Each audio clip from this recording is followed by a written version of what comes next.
Como ya vimos anteriormente, cada archivo tiene un conjunto de atributos. Cada archivo tiene mucha información para poder ser administrado por el sistema de archivos, que a su vez es administrado por el sistema operativo o que forma parte del sistema operativo.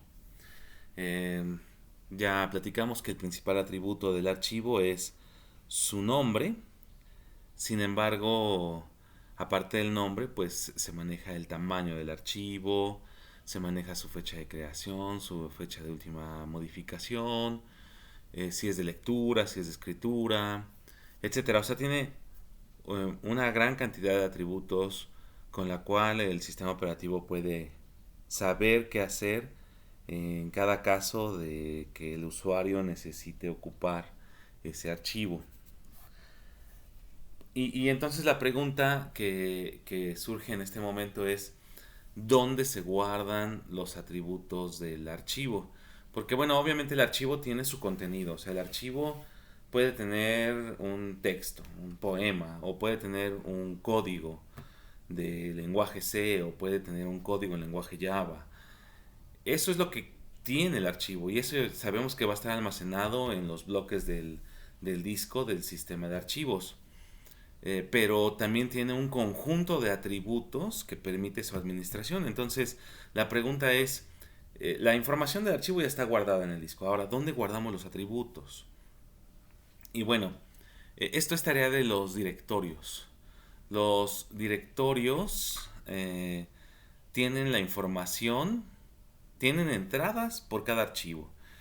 Y aparte tienen la información referente a su administración, a la administración de cada archivo. Es decir, que tiene tanto el nombre del archivo como todos sus atributos. Todos sus atributos. Entonces la pregunta es, ¿dónde va el directorio a almacenar esa información? Y entonces hay dos posibilidades: que el sistema operativo esté, o el sistema de archivos más bien, esté creado para que la información referente a los atributos de cada archivo esté directamente en cada entrada de cada archivo que está en el directorio. Entonces imagínense que tuviéramos nosotros una forma de almacenar esa información a través de una base de datos, que sería algo similar a lo que hace Windows. Entonces esa base de datos pues inicialmente tiene una tabla, todos los nombres y sus llaves, como una llave. Y con la llave se puede ir hacia otra tabla donde se encuentran todos los atributos de cada uno de los archivos. Y ya dependiendo cada llave se tiene un conjunto de registros para cada archivo donde van a estar almacenadas va a estar almacenada toda esa información. Esa es una posibilidad. Y obviamente eso se dice que está dentro del directorio. O sea, el directorio va a tener toda esa información. Si lo viéramos como si fuera un archivo, el directorio, como tipo Linux, entonces la información estaría dentro de ese archivo, y dentro de ese archivo estaría el nombre y todos los atributos del archivo. Y obviamente esa información se tendría que estar actualizando cada vez que el archivo es modificado.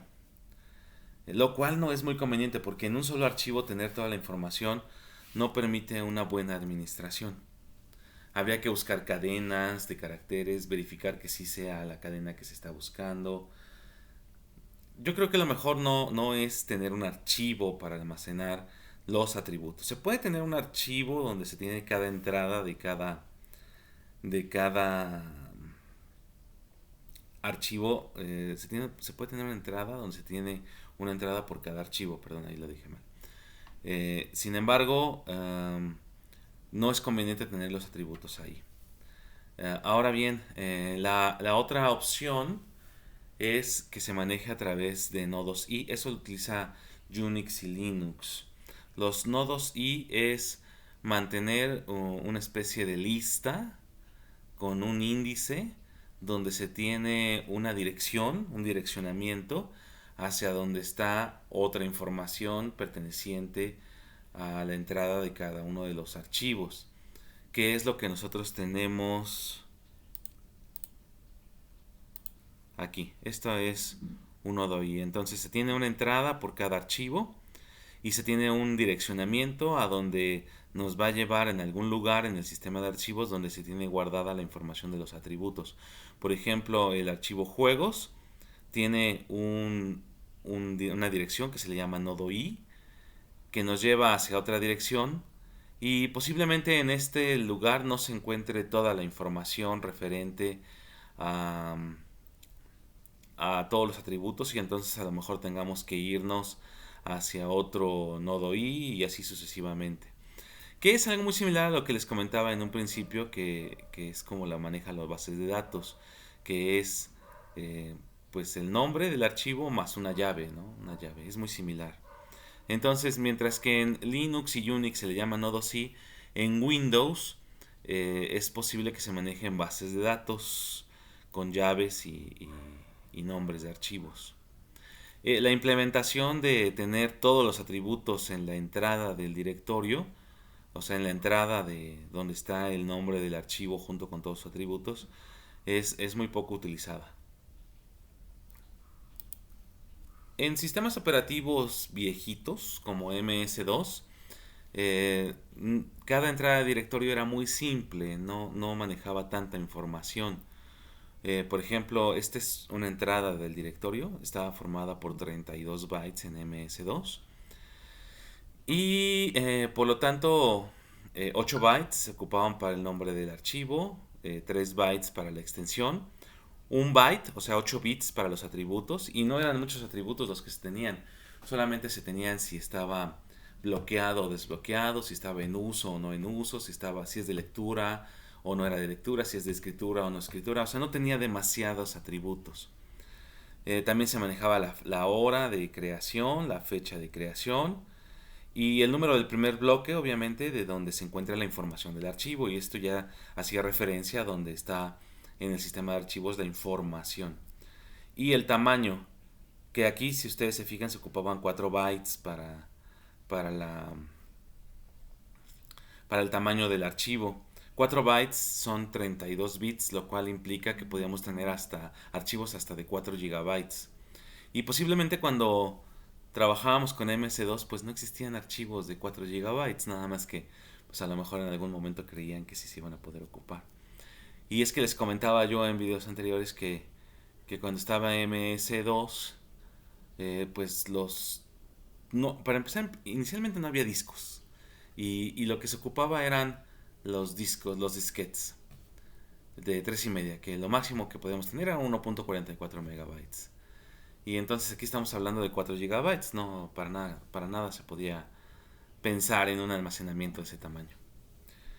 Y más adelante ya cuando ya se tuvieron discos duros más grandes, pues entonces ya se optó por otro tipo de entrada para cada uno de los archivos que había en el directorio.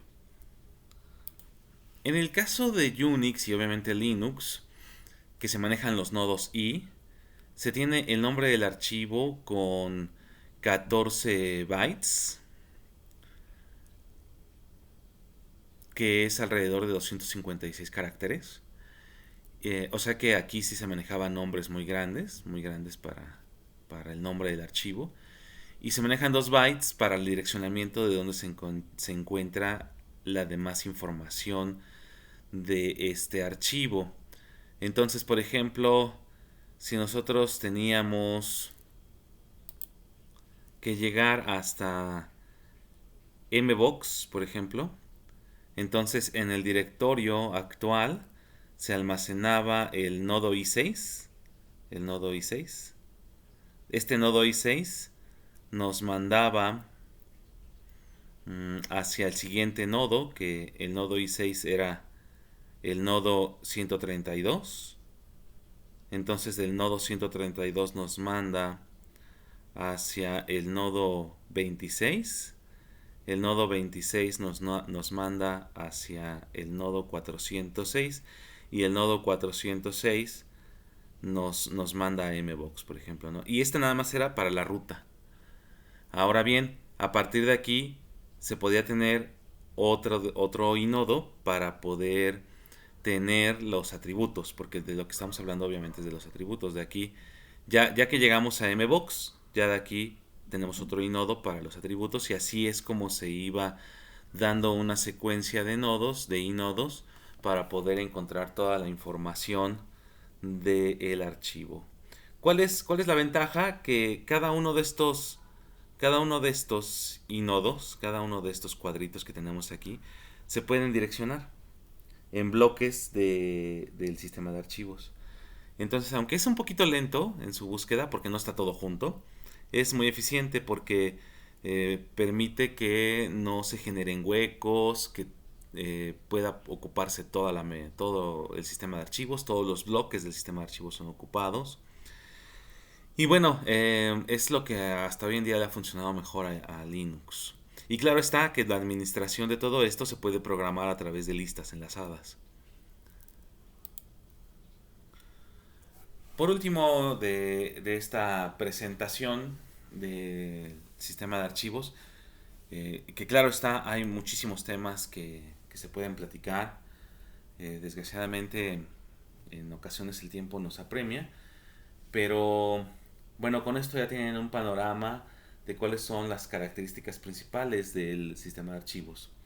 Y entonces como último tema es el nombre que se maneja para el archivo. Y es que ha habido muchas formas en cómo se almacena el nombre del archivo.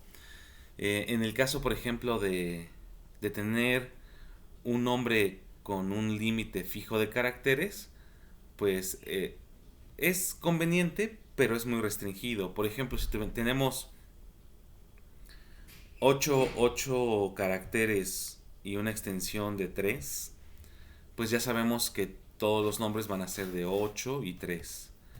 Y entonces eso tiene la ventaja de que a la hora de hacer la entrada, como en MS2, les acabo de mostrar la entrada en el directorio, pues almacenan 8 bytes para el nombre y 3 bytes para la extensión y sin problema. Pero ¿qué pasa si el nombre no es de 8 bytes? Que es de 5, entonces de ahí ya se desperdiciaron 3 bytes. Entonces hay un desperdicio de espacio definitivamente. Lo mismo sucede en el caso de Linux y de Unix. En las primeras ocasiones que se hicieron los nombres de archivos con 255 caracteres para Linux y Unix, obviamente se tenía que reservar 255 bytes para el nombre. Y si nada más ocupaban 3 o 4 letras o 3 o 4 bytes, pues obviamente todo lo demás es un desperdicio en el sistema de archivos, principalmente en la administración del directorio. Entonces se desperdicia espacio, es conveniente porque es fácil de programar, se desperdicia espacio y bueno, esa es digamos como la primera opción que se tiene para poder almacenar el nombre. Una segunda opción es pues no tomar en cuenta que existe un límite fijo para todos los nombres. O sea, a lo mejor podemos decir que puede ser un límite variable para el nombre. Y entonces cuando se almacena en la entrada al directorio, el nombre, por ejemplo, supercalifragilístico espiralidoso, pues solamente se van a ocupar las letras correspondientes o los bytes correspondientes a supercalifragilístico espiralidoso. Y sin problema, o sea, ahí no se desperdicia espacio. Sin embargo, esto requiere de un poco más de administración. Ahora, cuando se elimina el archivo, va a quedar un hueco que no es estándar. Y entonces si queremos utilizar esa entrada o esa información del sistema de archivos, ese espacio que queda como hueco, pues posiblemente no la acomode a ningún otro archivo porque estamos pues ocupando un nombre que a lo mejor no tiene la misma cantidad. Y si en dado caso fuera más pequeño, que sería lo mejor, pues va a quedar otra vez un hueco. Va a quedar un hueco. Otra solución más es la de mantener los nombres de los archivos en una especie de heap. Entonces, y esto se mantiene al final de la entrada del directorio. Eh, para manejar un heap lo que se hace es manejar apuntadores. Entonces, tenemos por ejemplo un archivo eh, por ejemplo, que se llama proyecto venta, proyecto-venta, ¿no? Aquí tenemos. Y este sería una entrada normal, ¿no?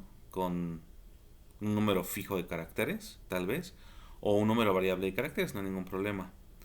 Eh, si nosotros queremos después ocupar este espacio cuando se borra este archivo o cuando se elimina el archivo, pues va a quedar un espacio de este tamaño, ¿no? Queda un espacio así. Entonces, bueno, si queremos meter otro archivo aquí, pues si es más pequeño su nombre, no hay problema, van a quedar huecos, pero si es más grande no va a entrar y entonces habría que estar buscando, estar buscando dónde entraría. Entonces la opción con el heap es manejar un apuntador hacia el nombre del archivo. Por ejemplo, aquí este apuntador se va hacia un lugar donde tenemos registros, donde tenemos eh, bloques, bytes libres para poder um, meter la información que nosotros queramos en el momento que nosotros queramos. Y entonces, por ejemplo, este apuntador del primer archivo que era proyecto, se almacena su nombre aquí a través de bytes. Son puros bytes los que se van almacenando. A partir de que termina el primero, empieza el segundo. Y así sucesivamente. El problema es igual. Supongamos que el nombre del archivo 1 ya no se va a ocupar porque el archivo 1 ya no existe. Entonces todo esto va a quedar libre. Todo esto va a quedar libre. Entonces aquí hay que administrar el heap. El heap va a ser muy complejo administrarlo porque o recorremos todo hacia el principio para que quede libre hacia el final, o tenemos que estar llevando una lista de cómo quedaron estos huequitos, ¿no? Que es algo similar al anterior, pero un poquito menos saturado en la entrada al directorio, sino más bien en un lugar externo al directorio que no necesariamente esté causándole conflictos a los directorios, a la información que se maneja internamente. Bueno, esa es la otra opción. La otra opción, manejarlo todo a través de apuntadores. Y bueno, obviamente dentro del sistema de archivos, pues hay que administrar todo el espacio libre que hay. A eso se le conoce como administración de bloques libres.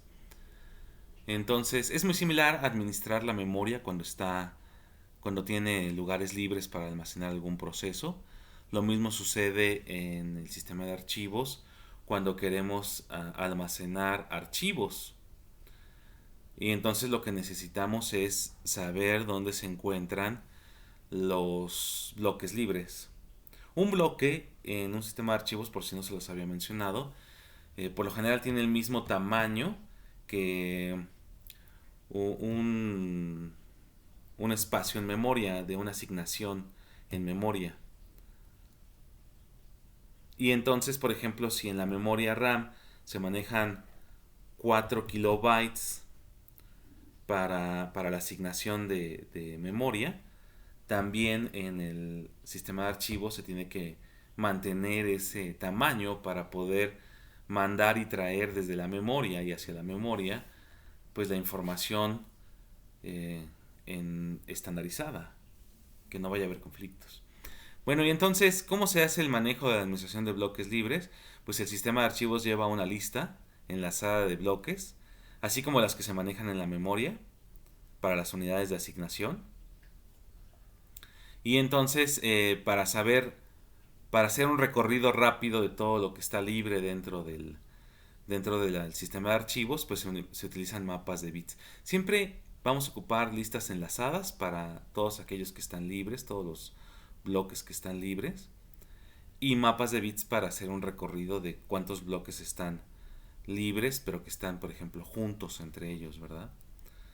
Bueno, y entonces es muy similar a cómo se maneja en la memoria RAM el sistema de archivos.